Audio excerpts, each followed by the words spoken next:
Like, comment, share, and subscribe. Hit that notification bell in the upper right-hand corner. Follow me on all forms of social media. Check me out at thatdrummerguy.com and enjoy the following presentation.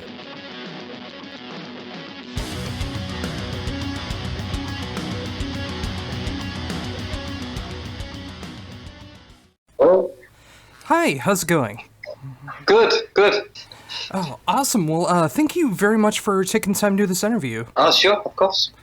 Well, of course, we're here to talk about the brand new album from DAD, the A Prayer for the Loud, which just came out back on the 31st of May through AFM Records. I love this album. I love what you guys have been able to accomplish this go-around. I appreciate how heavy it can get, how bluesy it can get, how melodic it gets.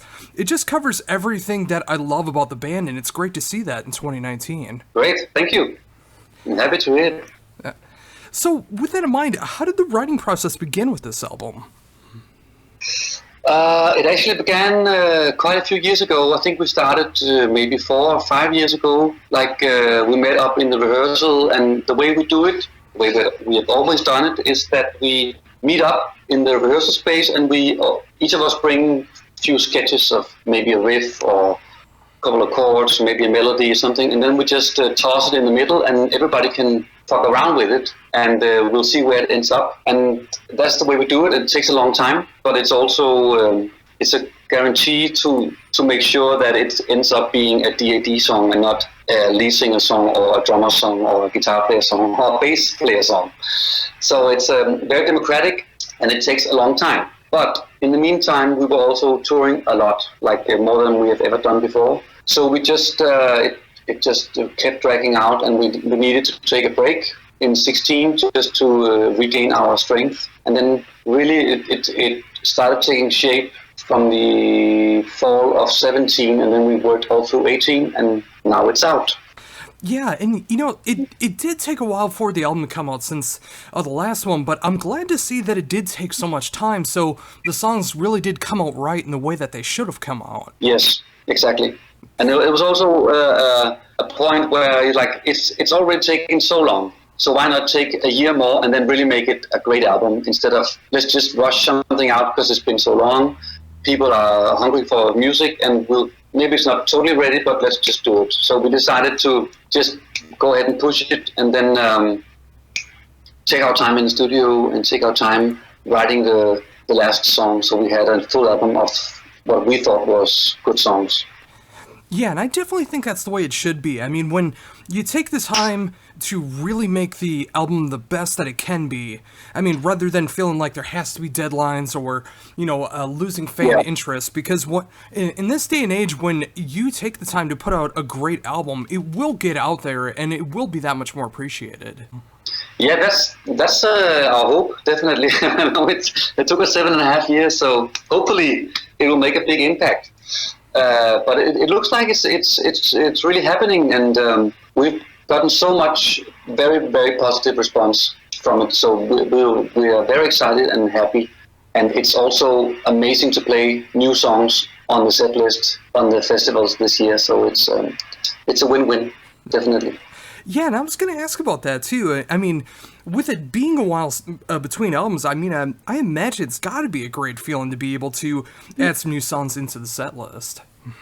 Yeah, we did 3 huge arena shows in Denmark in spring before the album came out. The album was supposed to be out when we booked the shows, but it got postponed because we weren't finished. And so we ended up playing the shows anyway.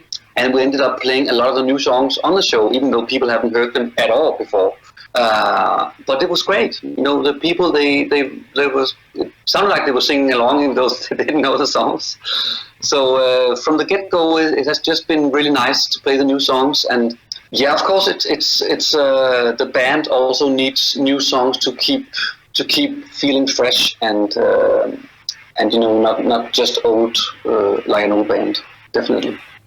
Oh yeah, I mean, of course it's important to be able to play the classics and stuff, the stuff that's gonna bring people out to see you. But when you're able to switch it up with either other songs from those albums or brand new material, I mean, when you're able to switch it up, I mean, it rejuvenates the band, and a lot of people don't think about that. Yeah, it really does, and I think also for the really hardcore fans who's been following the band for many years, for them too, it rejuvenates the love they have for the band, because when you have the same songs for quite a few years, it's impossible to keep switching the set list around, so it ends up being more or less the same show for quite some time. So they are really happy as well. So it's really rejuvenating the band, but also the fan base, I think. And what was it like for you? I mean, obviously, in between albums, there's a lot of time to be able to change yourself as a musician. Have you felt like that you've changed much at all in between albums? Well, I guess when it's been almost 8 years, you change, but it's like a slow change, and maybe you don't notice it that much.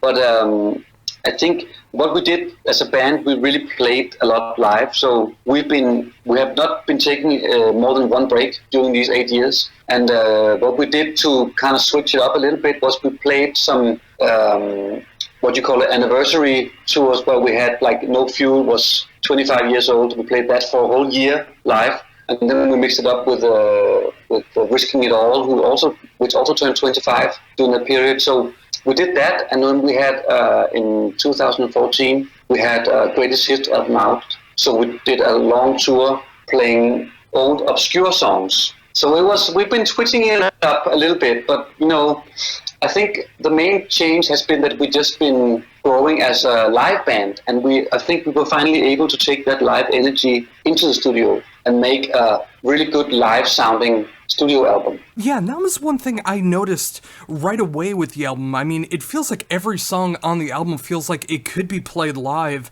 and should be played live. I mean, it feels like a live album. Yeah. It has that live energy, and it's great to see that in a band. Yeah, well, we always recorded like that. Everybody went into the studio and recorded everything. But then we've been, of course, overdubbing and stuff like that. But it seems like this time we did some really good takes, and we just really wanted to keep it raw and wanted to keep it alive. And I think also the blues has got a lot more space on this album than normally on a D&D album. So, which is really great for me. I love the blues. So for me, maybe that's been one of the things that I would have loved to bring in more in the band earlier, but now was the time, I guess. And it feels so natural on the album, too. I mean, when you're able to mix those great heavy moments, those great rock moments, but you're also able to add the blues influences that's always been there, but just like you said, giving it more of a light on this album. I mean, it gives it its own distinct sound, and it works so much better for that. Yeah, I totally agree. I love it. So, with that in mind, have you changed your setup in between albums? I mean, did you change anything? Drum-wise, you're thinking? Yeah. Yeah. Well, what I do is I always get new drums for a new tour. I have a great sponsorship with a Danish drum brand called Drum Limousine, and he hand makes everything for me. So if I say I want a yellow see-through drum kit, he makes that for me. And if I want something else, he makes that. So it's amazing. So I can basically change the drum kit as we change the amps, basically. But I rarely change my basic setup. It's always been either 24-inch or 26 kick, and then I have 13, 16, and 18 on the toms. And then I have this old Slingerland Chrome, I think it's 5.5-inch from the 60s that I always play with. So that's basically pretty much the same. Oh, and it's great when you're able to find that sponsorship, when you're able to find that great company that is willing to work with you and want to make the sounds that you want to make, the visuals that you want to make. And, when you're able to do that with every tour, I mean, it gives, like, drummers, or at least someone who appreciates the drums, another reason to go see you, because it gives another visual aspect to it. Yeah, I'm so lucky that this guy is totally into just doing whatever crazy idea I get. He just, I'll build it, no problem. Just give me a month and I'll do it. And actually I also have my own symbol signature line within his symbol line, which is called Avant-Garde Symbols. And I have my signature line in there. So every once in a while we go down to Istanbul, Turkey, and we find out how the new cymbal should look and what it should sound like. And then I get that as well. So I'm totally blessed with him. It's amazing. Oh, and that's great with the cymbals too. I mean, Yeah. cymbals are so important to be able to get a signature sound out of it. And when you're able to find your own signature line and, from a sponsorship like that, and you're able to really get those sounds, those visuals, I mean, that's so important. It's so great to see that you can do that. Yeah, it's totally amazing. So with that in mind, I mean, obviously with the album being out almost a month now and just being able to get that response, I mean, what's it like to finally have the album out? Well, first of all, it's really busy, which is good. It's been a long lead up to the final release, and then actually it was even longer because the vinyl version of the album was postponed for 2 weeks. So we just did a vinyl release last week. So it's actually the promotion for the release is still going, and meanwhile we've been touring as well. So it's very busy. But it's, of course, we all agree within the band and the label and the tour manager and our booking company and stuff like that, they all agree that it's a great album and we are really happy about it. But to get the acceptance from the fans as well and from the media and stuff like that, it's also important because it just gives the album the push in the right direction. Everything counts. So it's just been really, really cool to finally get the album out there, and when you release it, it's kind of like releasing a baby. So you want the world to take care of it, and so far people have been loving that baby, which is really, really nice. So it feels good at the moment, I have to admit. Oh, and that's fantastic to hear that too. And with that in mind, obviously when you start the promotion of an album and you want people to get excited about it, what is so important is getting that first single out there so people get an idea of what to expect from the album. How hard was it to decide what singles you were going to release ahead of time? Well, it wasn't that hard this time. We had our producer who's been producing the band for many, many years, Nikolai Foss. He was pretty keen on making the Burning Star, not because he thought it was the biggest smash hit, but more because he felt like it had the right energy, it had the great melodic chorus, it had the noise and the fire that the most of the album has. So it's like he felt like it was a good representation of the album overall. So he wanted that to be like the lead up to the single that's coming next, which is going to be the title track, A Prayer for the Loud. And right now we're doing a video for that track, and I don't know when it's going to be finished, probably within a month or two. So that's going to be like the big, at least for the video, the big push for the video, for the title track. Oh, that's fantastic. And it's great to see both of those songs because they both have their own distinct sound to show off on the album. And it's great to see both of those getting a release. And, with Burning Stars, I mean, that was a great first single to be able to show that off. And now with the title track getting a full video, I mean, that's so cool to see that. Yeah, it's going to be cool. The art director has a million very crazy ideas, so hopefully we can jam it all in there. So you guys will drop your jaw. That's what it's called.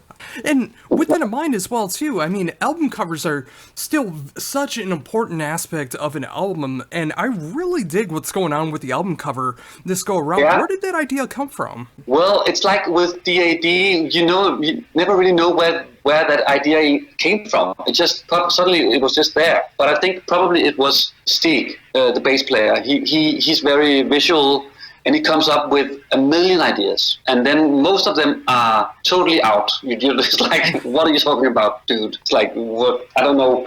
But then sometimes just bang, hits the spot. And we've been working on the cover for many, many months. And the art director, who's also the video director for the next video, he's been doing like 50 different covers, I think, for the album. And we agreed on a cover that almost made it. And then suddenly this idea with this weird room, it's like an AA meeting or something with the DID totem as the religion instead of the non-alcoholic vibe. It just was there suddenly. And we decided to go with that because it has that weird, what is this kind of vibe? Like the empty room with the chairs and the DAD statue with the broken arms. It's weird. weird stuff. Okay, I'm back. What's my daughter? Oh, no worries. But yeah, I was saying, if I saw this album cover without knowing anything about the band, I would be so intrigued, and I might just pick it up because of what the album cover looks like, and then, hopefully be pleasantly surprised by what I hear. But, it's just like, it's such an intriguing album cover, and I can see a lot of people being brought into it. Yeah, cool. It definitely has a vibe to it. It's like, what's going on with this band? It's weird. Oh, definitely. So, with that in mind, I mean, obviously, with all the press that's going on right now, with the album being out in Europe right now, and then coming out very soon here in the U.S., what is going to be going on for the rest of the year? Well, for the rest of the summer, we're going to tour mainly in Scandinavia. We have a lot of festival shows. We're already doing it. So that's just going to keep going on until the end of August. And then we have a month break. And then we're going to go on an extensive tour of Scandinavia on the club tour. Finland, Sweden, Norway, and then all the way down Europe, Germany, France, England, Italy, Switzerland, Austria, Spain, and Portugal. And then for the next year, I think we're working on something in the States.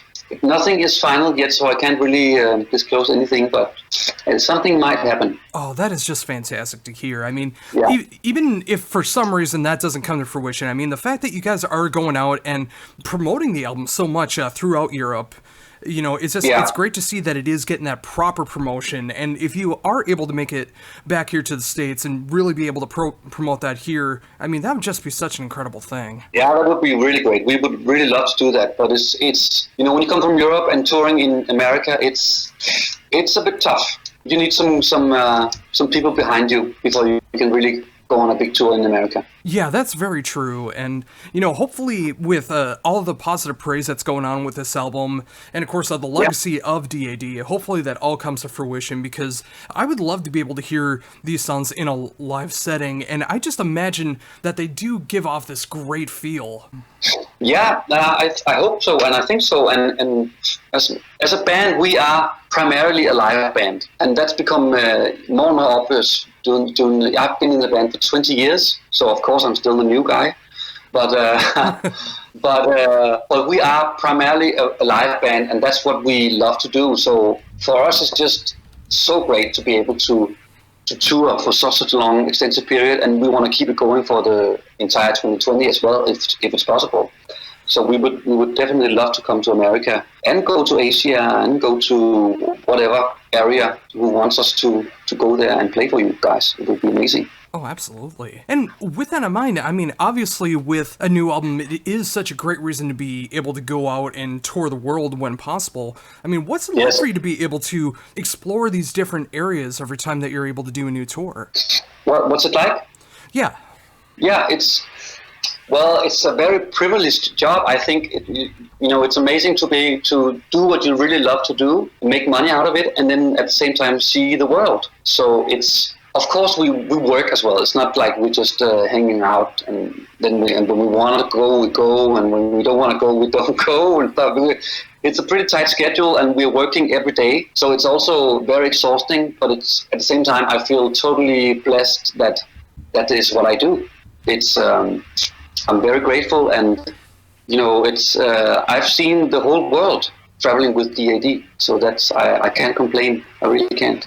Yeah, I mean, that's so great that you are able to do that, make new fans every single time, playing the classics, playing new songs, changing your personal setup every time, and I'm sure the rest of the guys make their changes as well, too. And, it's just, it's great to see with every tour, every show, trying to give it your all, trying to make the best show possible, and with every album, make it a fair representation of what you can do live. Yeah, definitely. I mean, when we don't really think about playing the songs live when we write them and when we record them, but this time around it was just from the first get-go of trying to play them live after we did the album. It was just like, this is going to work. This is really going to work, and many of these songs are going to be classics in the future in the live set, I think, because they just suit the band really well. It's nice for us to play them. They are easy to play in a way.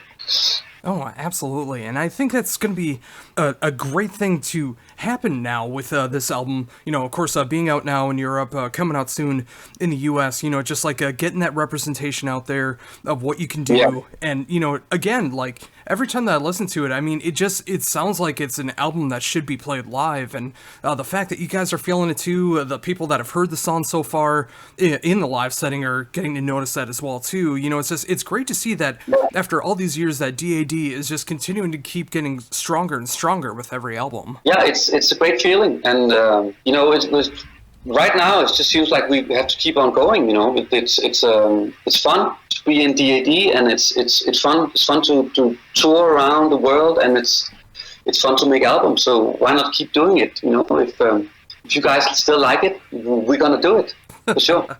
And with that, I think that's a perfect note to end on. Thank you so very much for taking this time to be able to talk to me about everything going on in the world of DAD. And of course, the brand new album, A Prayer for the Loud, which is available now in Europe, coming out the 5th of July through you in the States. I love this album. I really love what you guys are accomplishing here. I mean, it feels like one of the strongest DAD albums to date, if not the strongest. And it was great to be able to get your insight into everything that's going into the band right now. All right. Thank you so much for listening to me, for having me on the show. Oh, not a problem. Oh, with that in mind, is there anything else you'd like to mention that I hadn't brought up yet? What can I say? Go out and enjoy the summer and listen to some great rock music while you do it. That's my advice for the next couple of months.